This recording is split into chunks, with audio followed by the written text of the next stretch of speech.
याद करके नंद बाबा के महल से वसुदेव जी वापस से लेके आए। जो टोकरी में कन्हैया को डाल करके लेके गए थे, वो टोकरी की कन्हैया को, मेरे ठाकुर को यशोदा के बगल में रख देते हैं और यशोदा ने जिस कन्या को जन्म दिया था उस कन्या को टोकरी में डाल करके सिर पे रख करके वापस आते। यहाँ पे बहुत ध्यान से सुनने की बात है। जब कन्हैया को वसुदेव जी टोकरी में डाल के लेके गए, किसको? कन्हैया को वसुदेव जी कहां पे डाल के गए? अपने सर पे। कहां पे? जोरी बोलो। सर पे। जैसे भगवान को अपने सर पे रखा तो सारी बेड़ियां खुल गई, ताले खुल गए, दरवाजे खुल गए, जंजीरें खुल गए, रास्ता साफ हो गया।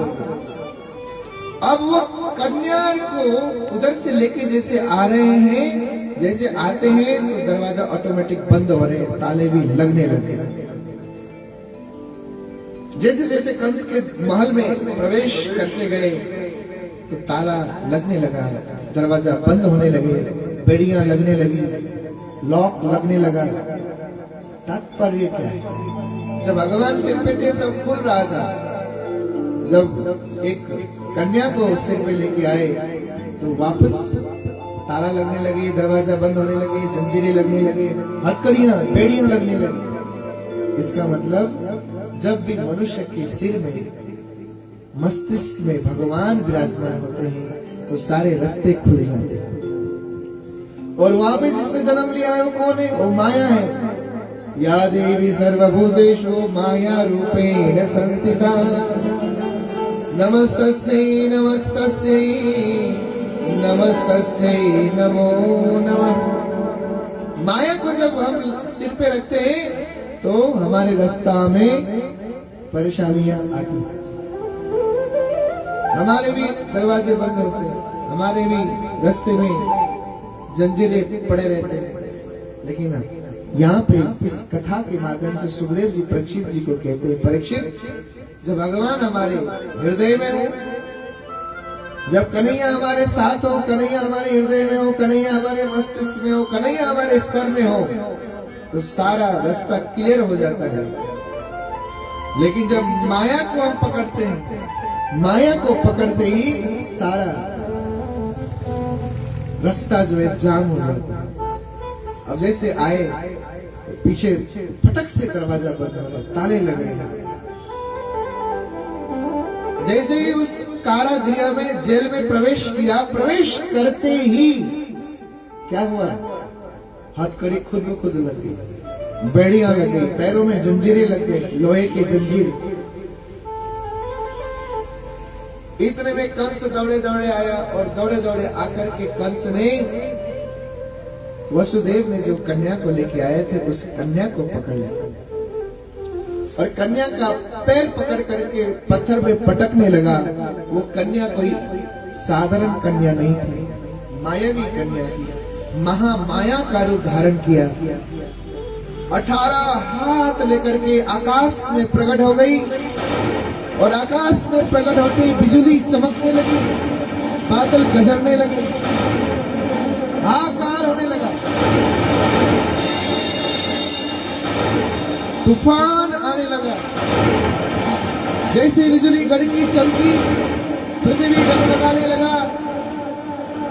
कंस तो वहीं पे गिर गया, धड़ाम से कंस गिर गया।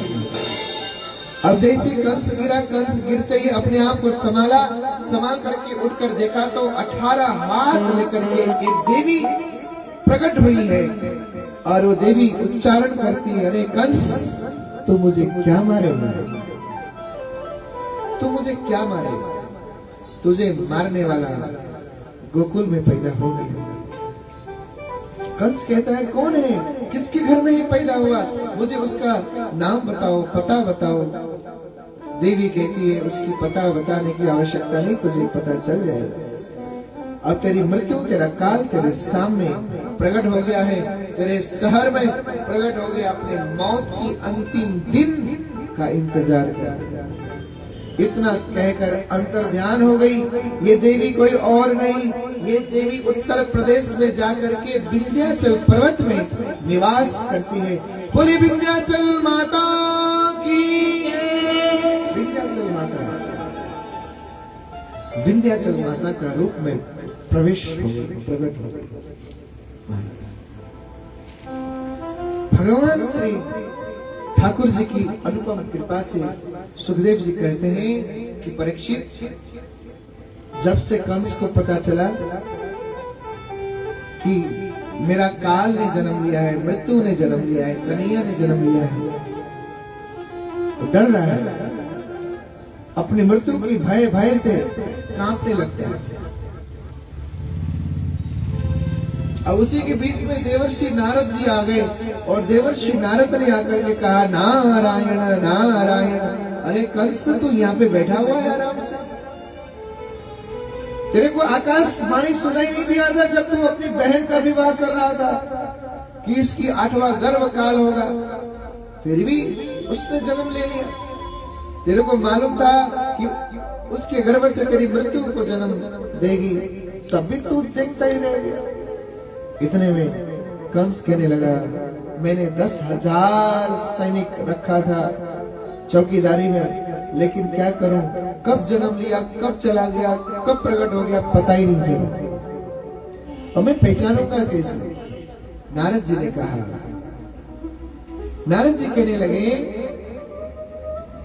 कि हे कंस, मैं तुमको उसका पता बताता। कंस ने बताया। कंस ने बोला, काला काला होगा, काला काला होगा, लंबी जटा होंगे, काला काला होगा, मुरली वाला होगा, पेट में लंबी दाढ़ी वाला होगा, नाम भी उसका काला होगा। भगवान श्री नारद जी ने जब ऐसा कहा कि काला काला होगा, मुंडी वाला होगा, पेट में लंबी दाढ़ी वाला होगा, नाम भी उसका काला होगा, बोले कहां पे जन्म लिया है? बोले गोकुल की नगरी में राजा के घर में प्रकट हो गए। कंस ने नारद को कहा कि मैं कैसे उसका प्राणांत करूं। नारद जी कहते हैं तो तुम्हारी जिम्मेदारी है। इतना नारद जी कह करके वहां से चले जाते हैं। कंस बेचैन होता है। उधर नंद महल में जब सुबह होती है, नंद बाबा की बहन जिसका नाम था सुनंदा, सुबह उठ करके देखते हैं कि अभी तक यशोदा उठी नहीं, क्योंकि यशोदा माँ जल्दी उठती थी और आज उठी नहीं, क्योंकि कन्हैया उसके साथ है। किसके साथ है? यशोदा के बगल में कौन सोया है? गोविंद, कन्हैया सोया है। और जहाँ पे कन्हैया सोया हो, बैठा हो, विराजमान हो, वहां पे तो शांति ही शांति। मस्त खराटे लेके यशोदा सो रही है, टेंशन ही नहीं। अब जैसे ही सो रही है, नंद की बहन सुनंदा जाकर के अपनी भाभी को जगाने उसके गर्भगृह में जब जाती है, तो जाकर के देखा तो एक बच्चा वहां पे खेल रहा है। अब जैसे खेल रहा है तो वो मुंह में हाथ लेकर बोलने लगी, ये कब हुआ बच्चा? हमको पता ही नहीं। पता तो था कि संतान उत्पन्न होने वाला है, समय नजदीक है, लेकिन बालक भी हो, बच्चा भी हो गया और हमको पता ही नहीं। सुनंदा डर गई, अगर कहीं ये कन्या हो गई, अगर ये लड़की हो गई, तो नंद बाबा के गले में जो हार पड़ा है, वो नंद बाबा के गले में जो हार है, वो हार मुझे नहीं मिलेगी।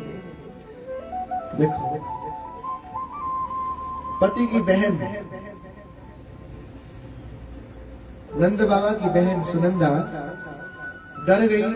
देखने में इतना सुंदर है, भगवान का चेहरा बहुत सुंदर था, टमाटर जैसे गाल, आंखों में जैसे हिरण की आंख होती है ना भगवान की, ऐसी आंख छोटे से। अब सुनंदा को मन में हुआ कि पक्का ये लड़की है, पक्का ये कन्या है, अब मुझे कुछ नहीं मिलेगा, लड़का होता तो मैं लेती, लड़की हो गई।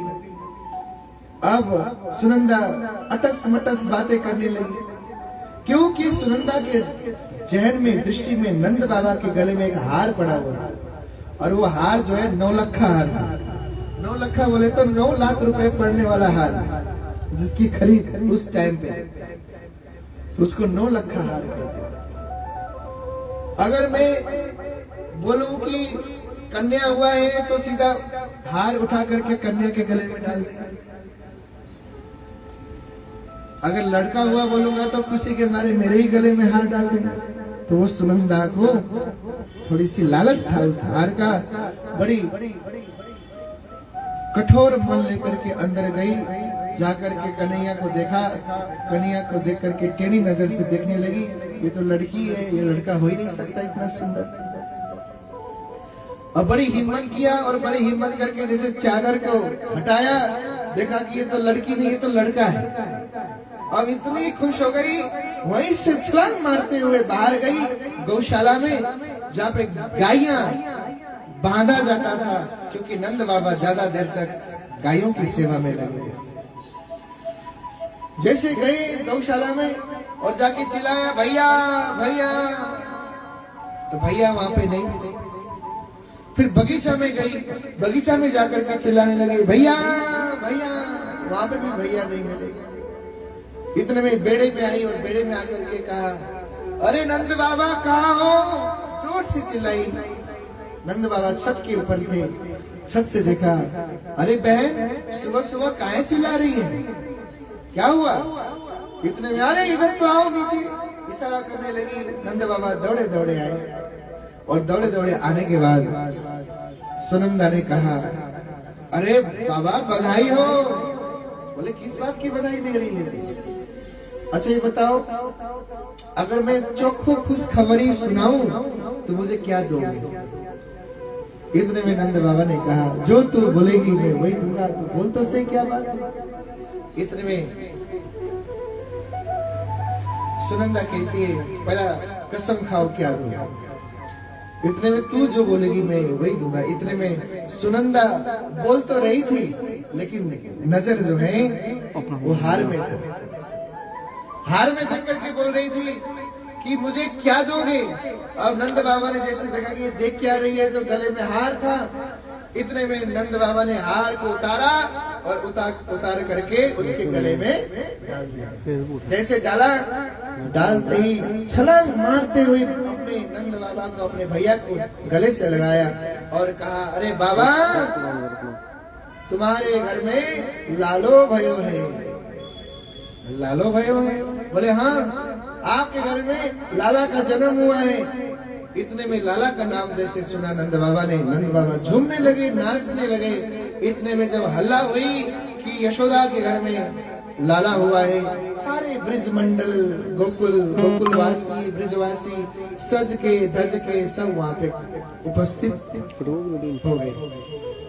एक 95 साल की बूढ़ी माई थी, वो डंडे की सहारा लेकर के ठुमक ठुमक चलते हुए आहिस्ता आहिस्ता चलती हुई आई। लेकिन उसने गलती क्या कर दी? सुना कि बहुत सालों के बाद नंद बाबा के घर में बच्चा हुआ है, क्योंकि नंद रानी की उम्र 65 साल का था, और नंद बाबा का उम्र 75 साल का था।